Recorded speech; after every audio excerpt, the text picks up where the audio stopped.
سورہ مومنون کی جو آیت پڑھی گئی تھی تو اس میں آیت نمبر 2 میں جو پہلی بات آئی تھی الذین هم فی صلاتہم خاشعون، یہ مومن کون ہیں جن کے نمازوں میں خشیت ہوتی ہے، فروتنی ہوتی ہے. اور پھر آخر میں آیا تھا والذین هم علی صلاتہم یحافظون، یعنی آیت نمبر 9 میں یہ بات آتی ہے یہ وہ لوگ ہیں جو اپنی نمازوں کی حفاظت کرنے والے ہیں.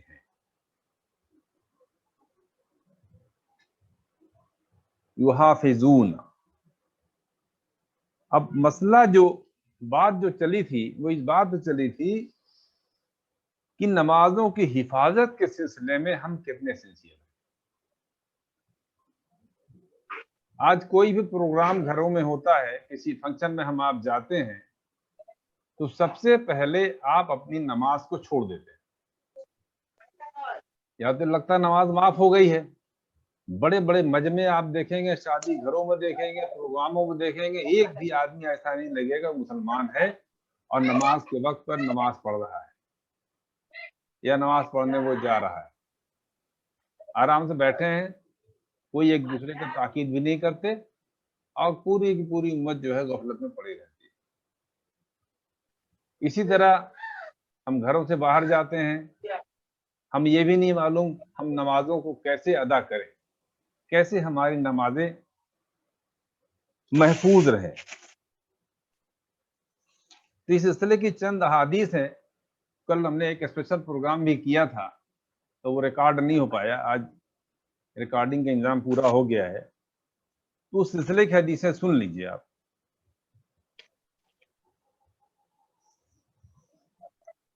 حضرت ابن عمر کہتے ہیں کہ رسول اللہ صلی اللہ علیہ وسلم نے فرمایا کہ اللہ تعالیٰ کو یہ اس طرح پسند ہے کہ جن کاموں میں اس نے رخصت دی ہے ان میں رخصت پر عمل کیا جائے، جس طرح اسے یہ ناپسند ہے کہ معصیت والے کاموں کو کیا جائے. یعنی یہ جو نماز میں جو فرصت ہے جو اللہ نے چھوٹ دی ہے اس کے بارے میں پہلے جان لیجیے کہ اللہ نے جہاں جہاں چھوٹ دی ہے اس پر عمل کیا جائے. اس حدیث سے یہ ثابت ہوتا ہے کہ سفر میں نماز قصر کر کے پڑھنا بہتر ہے.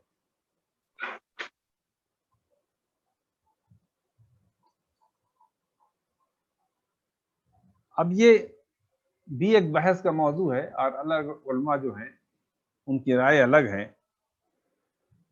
یہ سفر مسافت کیا ہے؟ اکثریت کی جو رائے ہے وہ یہ ہے کہ مسافت 4 برد ہے، یعنی 48 میل ہے. اس کی دلیل آئندہ آئے گی، دوسری حدیث میں آئی ہے، لیکن اکثریت لوگ اسی پر مانتے، ورنہ کہتے ہیں کہ 9 میل بھی ہے، 9 میل پر بھی قصر کر سکتے ہیں.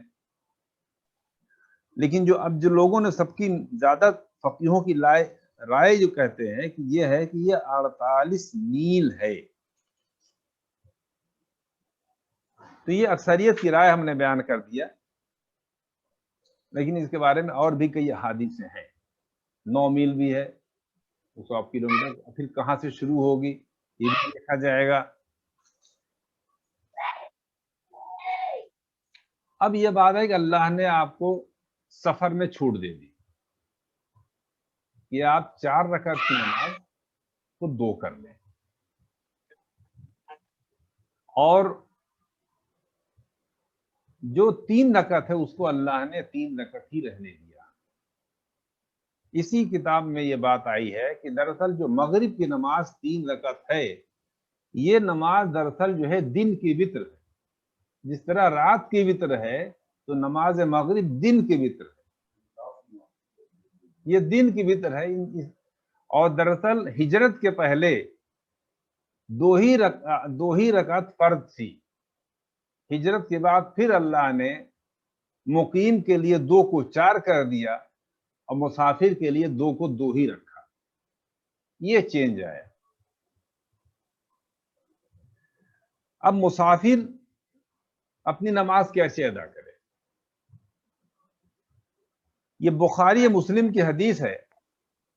حضرت انس سے مروی ہے کہ رسول اللہ صلی اللہ علیہ وسلم جب زوال آفتاب سے پہلے سفر کا آغاز فرماتے تو ظہر کی نماز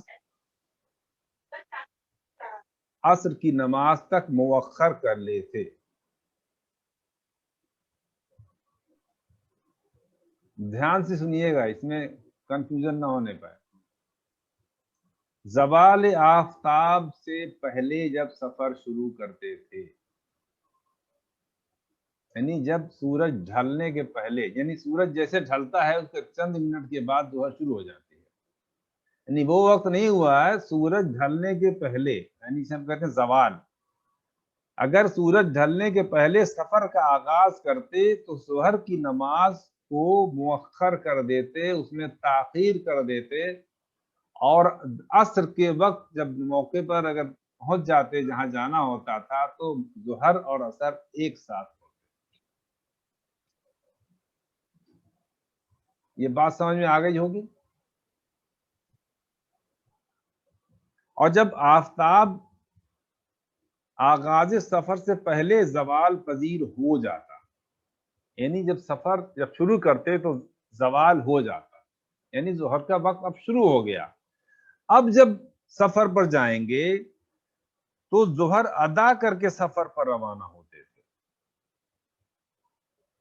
اور حاکم کی 40 میں صحیح سند سے یہ آ گیا ہے کہ پھر ظہر اور عصر کی نمازیں پڑھ لیتے تھے، پھر سواری پر سوار ہوتے تھے. یعنی اب یہاں پر تقدیم ہے، یعنی عصر کو پہلے پڑھ لیا ظہر کے ساتھ ساتھ، کیونکہ اگر یہ یقین ہے کہ ہم جہاں پہنچیں گے آپ عصر نہیں ملیں گے، تو سفر شروع کرنے کے پہلے ہی ظہر اور ساتھ میں اور قصر ہی پڑھیں گے، کیونکہ سفر آپ کا یہاں سے شروع ہو گیا.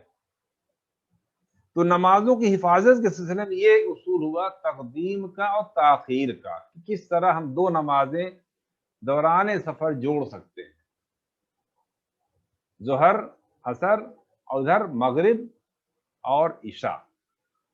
کیونکہ جب ہم ظہر عصر پڑھ کے سواری ہوں اور سفر پہ جائیں گے تو پھر راستے مغرب پڑے گی، اور جب بھی عشاء کے وقت جب بھی آدھی رات تک بھی اگر پہنچیں گے اپنے ڈیسٹینیشن پر تو وہاں پر مغرب پڑھیں گے اور عشاء پڑھیں گے، دونوں زمان کو ہم اکٹھا کر لیں گے.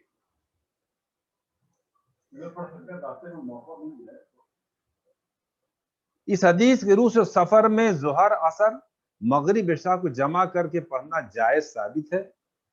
اس میں جمع تقدیم ہے یا جمع تاخیر ہے، یہ دونوں ثابت ہے.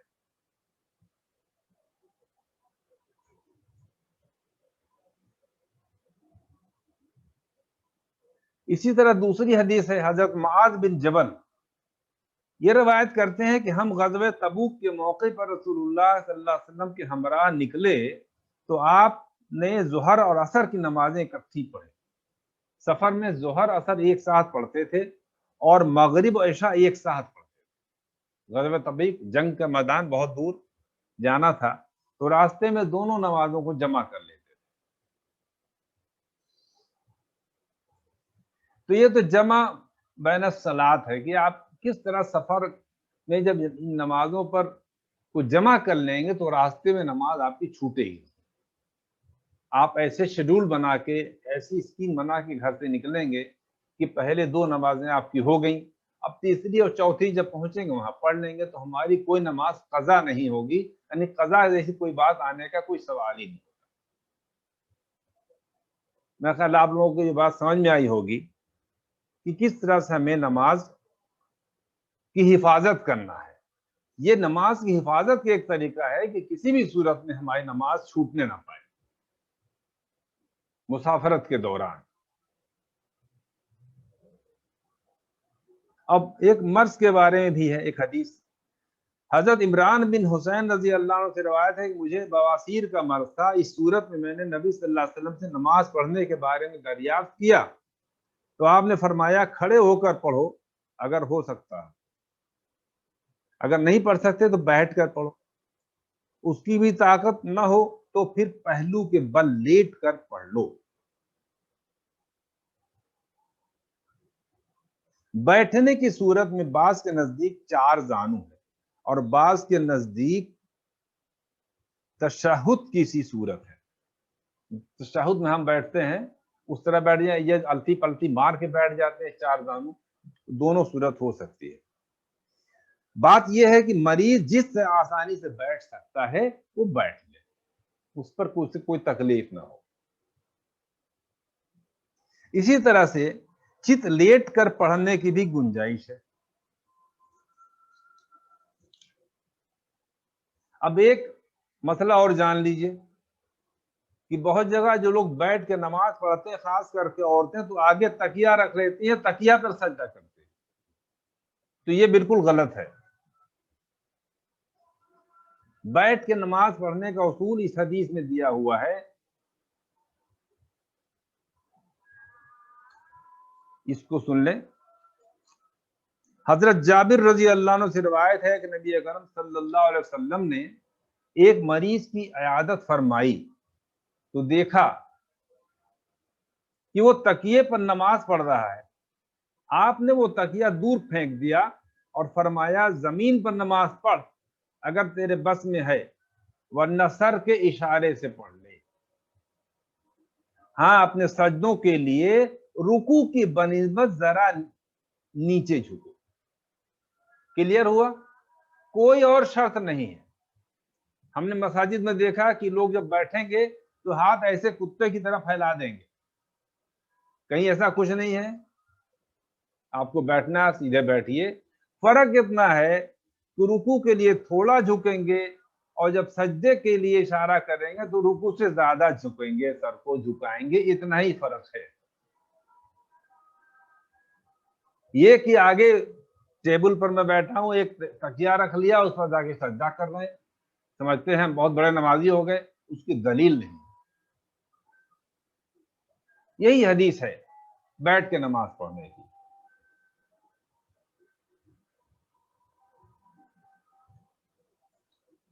اب ایک دو چند باتیں اور ہیں، وہ بھی سن لیجئے. نشان میں نے لگا رکھا ہے. اس دوسرے سیکٹ میں 2 باتیں آج آپ کی سمجھ میں آ جائیں. ہاں،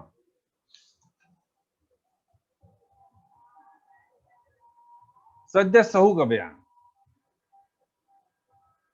حضرت عبداللہ بن بحینے رضی اللہ عنہ سے روایت ہے کہ نبی اکرم صلی اللہ علیہ وسلم نے ان کو ظہر کی نماز پڑھائی تو 2 رکعتیں ادا کر کے تشہد میں نہ بیٹھے، سیدھے کھڑے ہو گئے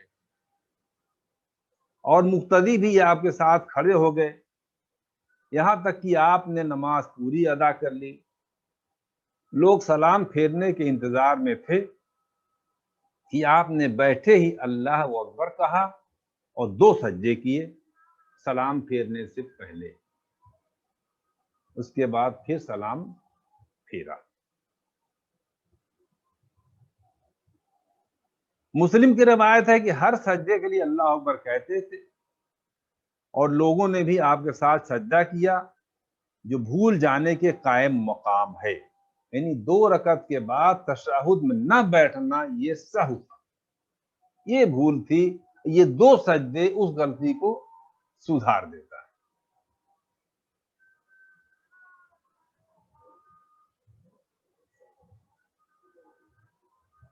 اور یہ سجدہ سہو کے بارے میں جیسے آپ نے دیکھا، آپ نے یہ سجدہ سہو سلام کے پہلے بھی ہو سکتا ہے اور سلام کرنے کے بعد بھی سجدہ کیا جا سکتا ہے. پہلے تو آپ نے جب جاتا ہے آخری رکعت میں تو پہلے سجدہ کرتا ہے، پھر بیٹھتا ہے، پھر اتحیات پڑھتا ہے اور پھر 2 سجدے ایڈیشنل کر لے اور پھر سلام پھیر دے تو سلام کے پہلے ہو گیا. دوسرا طریقہ جو ہے، جو رائج ہے ہندوستان میں، کہ لوگ ایک طرف سلام پھیرتے ہیں اور پھر 2 سجدے کرتے ہیں. تو کہا یہ چاہے سلام کے پہلے کر لے چاہے سلام کے بعد کر لے، دونوں ثابت ہے. اس میں جھگڑنے کی لڑنے کی کوئی گنجائش نہیں ہے کہ تم نے غلط سجدہ کیا. یہ دونوں ثابت ہے.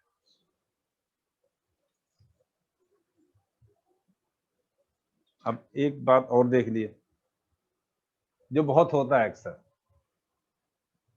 ابو سعید خدری رضی اللہ عنہ سے روایت ہے کہ جب رسول اللہ صلی اللہ علیہ وسلم فرمایا تم میں سے کسی کو جب نماز میں یہ شک ہو جائے کہ اس نے کتنی رکعتیں پڑھی ہیں 3 یا 4، اب شک ہو گیا، تو ایسی صورت میں شک کو نظر انداز کر کے جس پر یقین ہو اس پر نماز کی بنیاد رکھے، یعنی اب غور فکر کرے، یقین ہے کہ 3 پڑھی کہ 4، اگر اس کا دل جم جاتا ہے کہ اس نے 3 پڑھی ہے 4 پڑھی ہے تو اسی کو مان کر کے نماز پوری کرے، اور پھر سلام پھیرنے سے پہلے سہو کے 2 سجدے کر لے، شک میں بھی سہو کے 2 سجدے کر لے۔ اب اگر اس نے 5 پڑھ لی ہوں گی، اس نے اگر 5 پڑھ لی ہوں گی، 2 سجدے اسے 6ٹھی رکعت کے قائم مقام کر دیں گے، اس نماز کو یہ جوڑ دیں گے، 5 کی 6 کی قائم مقام ہو جائے گی۔ اور اگر وہ پہلے ہی پوری نماز پڑھ چکا ہے تو یہ 2 سجدے شیطان کے لیے باعث رسوائی ہوں گے، یعنی شیطان نے دل میں شک ڈالا تو اب شیطان کی رسوائی کا ذریعہ یہ 2 سجدے بن جائیں گے۔ حاصل کلام اس کا یہ دیا ہے کہ جب نمازی کو رکعت کی تعداد میں شبہ ہو جائے تو اسے کم پڑھنے کی بنیاد پر نماز پڑھنی چاہیے، یہ ہے اصول حفاظت کا۔ 4 پڑھے گی 3 پڑھی تو اگر ہم یہ مان کے چلتے، یہ مان لیں کہ ہم نے 3 ہی پڑھی ہے تو اس میں کوئی پھر گنجائش نہیں رہتی غلطی ہونے کی۔ امام مالک، امام شافعی، امام احمد اور جمہور علماء کا یہی مذہب ہے، یعنی بنیاد کم پر رکھے اور پھر نماز کو آگے بڑھائے۔ امام حنیفہ کہتے ہیں کہ شک ہونے کی صورت میں یعنی یاد کرنے کی پوری کوشش کرے اور جس طرح گمان ہو اس پر عمل کرے، اور اگر تمام غور فکر سوچنے کے باوجود بھی معاملہ برابر ہے کہ پتہ نہیں 3 پڑھی کہ 4، تو پھر وہی کم پر بنیاد رکھے۔ معاملہ سب کا یہ ہو گیا کہ بنیاد اپنی سوچ کے چلے کہ ہم نے 3 ہی پڑھی ہے، 4تھی پڑھ لے اور پھر سلام سے پہلے 2 سجدہ کر لے، سجدہ سہو اس میں کرنا پڑے گا۔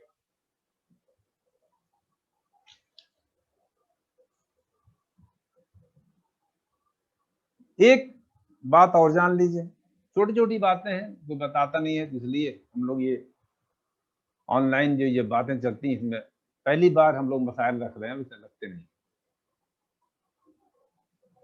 مغیرہ بن شعبہ کی روایت ہے، رسول اللہ صلی اللہ علیہ وسلم کے ارشاد ہے کہ تم میں سے جب کسی کو 2 رکعت میں شک پیدا ہو جائے اور کھڑا ہو جائے بلکہ سیدھا کھڑا ہو جائے تو اسے جاری رکھے اور واپس نہ لوٹے، بعد میں اسے 2 سجدے کرنے چاہیے، اور اگر بالکل سیدھا کھڑا نہ ہوا ہو تو بیٹھ جائے، تو اس صورت میں اس پر سجدہ سہو نہیں، 2 رکعت کے بعد بیٹھنا چاہیے۔ کھڑا ہو گیا، اب کھڑے ہونے کی حالت بتا رہے ہیں کہ بالکل سیدھا اگر کھڑا ہو جائے تو پھر کسی کے ٹوکنے پر پلٹ کے نہ بیٹھے اور نماز پوری کرے اور پھر سجدہ سہو کر لے۔ ہاں تھوڑا سا کھڑا ہوا یعنی آدھے سے کم، یعنی 50% جسے آپ مان لیجیے، آدھے کھڑے ہونے سے کم پر آپ تھوڑا سا اٹھے، یاد پڑ گیا کہ نہیں ابھی تو تشہد کرنا ہے تو بیٹھ جائے، اب سجدہ سہو کا واجب اب نہیں ہوگا۔ میرا خیال ہے یہ 3-4 باتیں ایسی تھیں یہ آپ کو بتائی گئیں، اور یہ امامت کے لیے جان لیجئے کسی مقتدی پر سجدہ سہو نہیں ہے، مقتدی سجدہ سہو نہیں کرے گا۔ ہاں اگر امام بھول جائے تو پھر امام و مقتدی دونوں پر سجدہ سہو لا دیں گے۔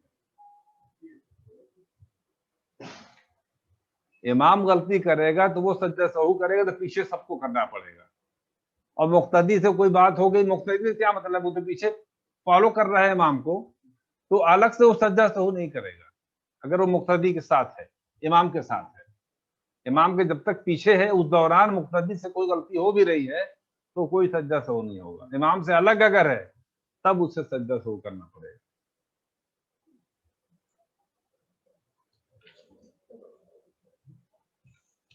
تو یہ جو لوگ بعد میں ہیں ان کے لیے جانکاری کہ وہی حدیثیں جو کل خصوصی پروگرام میں ہم لوگوں نے رکھا تھا اس کو آج اسے پورا کیا گیا ہے، اور یہ ریکارڈنگ تیار ہو جائے گی، کلپ آپ پر ڈال دی جائے گی کہ سفر میں نماز کیسے پڑھیں گے، مریض کی نماز کیسے ہوگی، نمازوں کی حفاظت ہمیں کیسے کرنا ہے، کیسے ہمیں کوشش کرنا ہے کہ کوئی نماز ہماری چھوٹے نہ مسافرت کی حالت میں بھی۔ امید ہے کہ یہ پروگرام آپ کو مدد کرے گا دین کو سمجھنے میں۔ یہ کلپ ڈالی جائے گی، اس کو آپ بار بار سنیے گا، اور اگلے ہفتے جو اس سے ریلیٹڈ اگر کوئی سوال ہو پہلے سے بتا دیجیے گا، پہلے ہی آپ لوگ یا تو واٹس ایپ پر ایس ایم ایس کر دیجیے گا اگر کوئی ایسا سوال ہے جو حدیثیں پڑھی گئی ہیں، تاکہ اس کی تیاری پہلے ہو جائے اور حدیث چھوڑ کے اس کا جواب آپ تک پہنچ جائے۔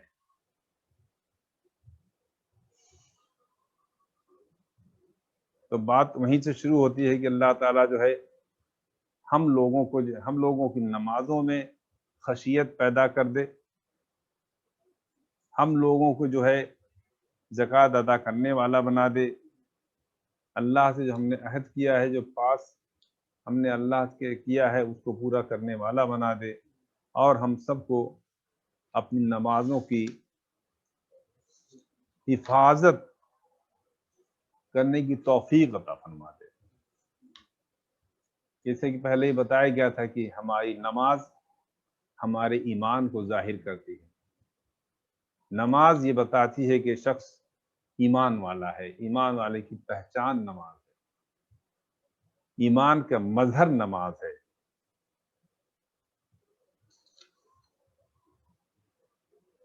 سبحان اللہ بحمدہ، سبحانک اللہم بحمدک، اشہد ان لا الہ الا انت، استغفرک۔ سبحان ربک رب العزۃ عما یصفون، وسلام علی المرسلین، والحمد للہ رب العالمین۔